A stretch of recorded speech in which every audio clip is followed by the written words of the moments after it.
Sir, violation Ate, yan. kasi meron convoy. Kanina ka pa boss eh. Sir!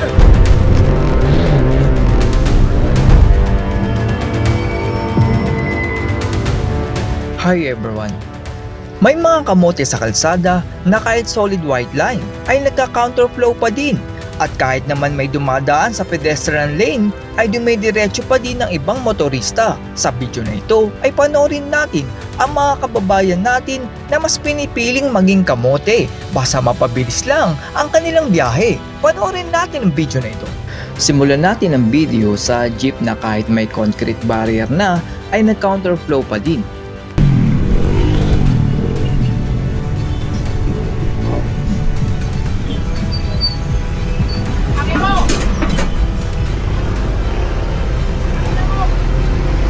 Ito naman pong pedestrian lane na kahit may naglalakad ay hindi tumigil ang mga motorista.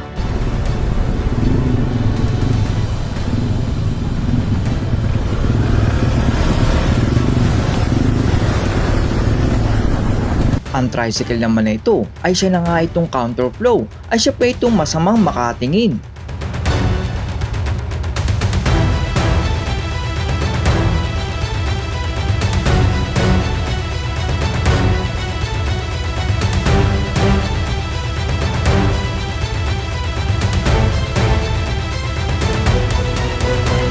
Ito naman pong lalaking nakamotor ay may convoy daw, kaya kahit pula ang traffic light ay pinapago niya.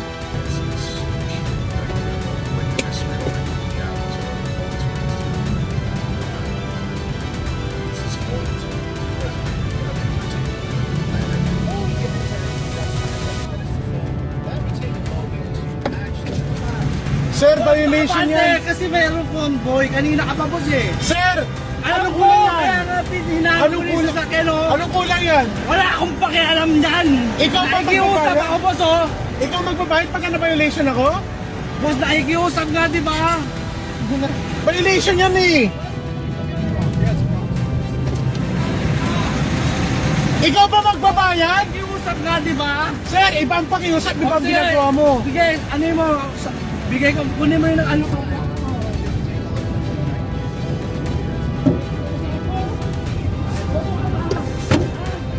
Dito ay nagwala na ang nakamotor na lalaki at pinaghahampas ang sasakyan na may dashcam. Sir, Nakikiusap di ba? ayos! Bakit?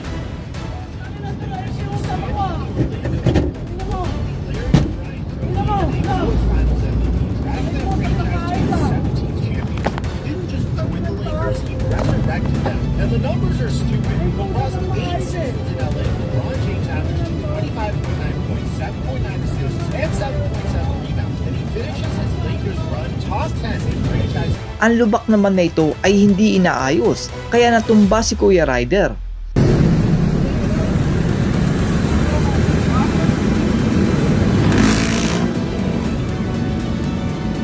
Tinamaan naman ng rider ang harap ng sasakyan at parang wala siyang tinamaan. Sabay takbo na parang wala lang.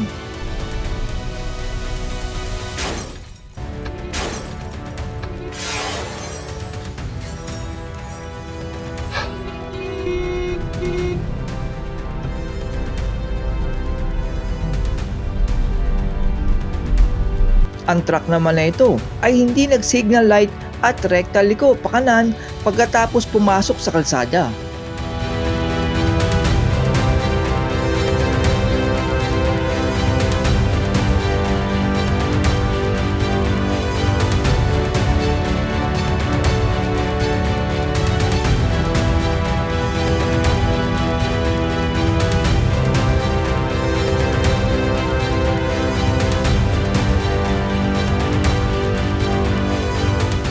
Ang rider naman na nakaputi ay nag-counterflow pa din kahit paliko ang daan.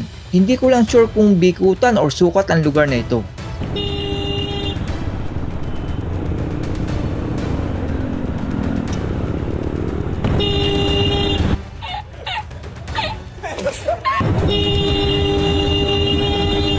Anak ng... Ito naman pong dalawang rider ay sila na nga ang counterflow sa solid white line ay sila pa ang masamang makatingin.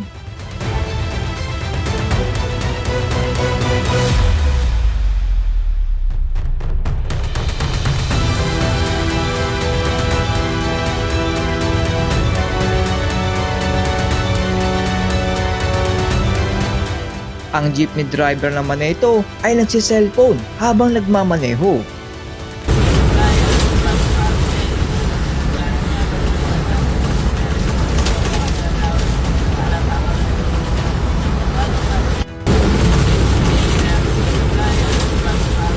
Pininaan naman ng tricycle itong may dashcam at kahit red light ay dire-diretso pa din siya. Ngayon, pag kumabi pa ganyan yan, sumingit ka, maiipit ka gani! Yung signal light, ang ibig sabihin nun, kung saan ako pupunta, hindi kung saan mo ko iibitan! Ganito nangyari dyan. Ang rider naman na ito ay nagpakitang gilas at pinaangat ang kanyang gulong sa harap.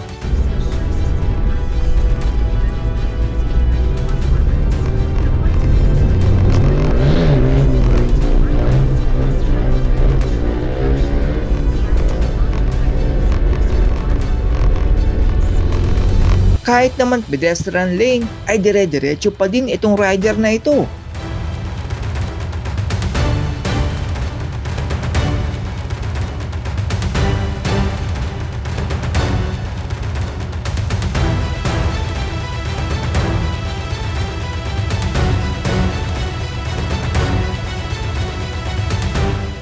Nakapark naman ang SUV na ito sa kalsada kaya hindi makadaan ang ibang motorista.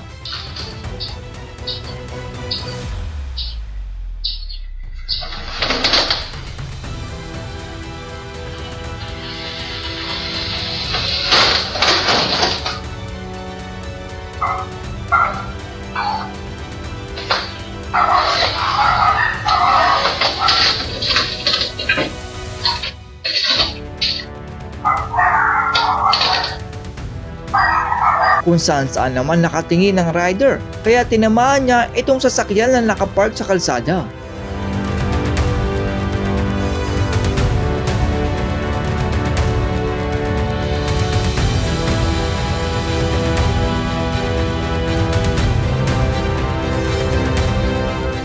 Kahit naman blind spot ay nag-overtake pa din itong kotse sa kanan ng truck.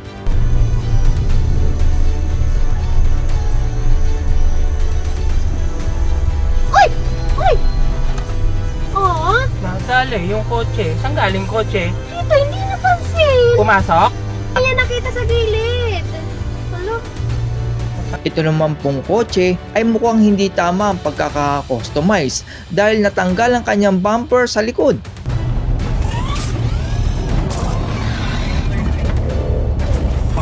Bumper eh. Hindi na rin yan.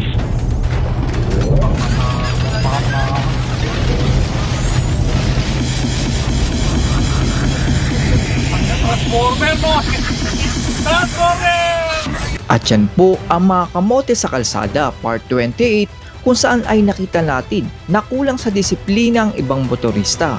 Ang tingin ko ay ang dahilan kung bakit nagiging kamote ang iba nating kababayan ay yung pagmamadaling makarating sa pupuntahan. Halimbawa ay ang jeep na gusto makarating sa terminal para makapagbaba at makapagsakay ng pasahero. Meron din namang ibang rider na gustong makarating agad sa kanilang pinagtatrabahuhan dahil malilate na, kaya sila nagmamadali at nagiging kamote. Kaya sa ating mga kababayan ay lagyan nyo po ng dashcam ang inyong mga sasakyan para kapag may nakasalubong kayong kamote ay inyo itong mabidyohan at maiparating natin sa kinauukulan. That's all everyone, salamat sa inyong panonood. This is Chuck and you're watching Bike Drone.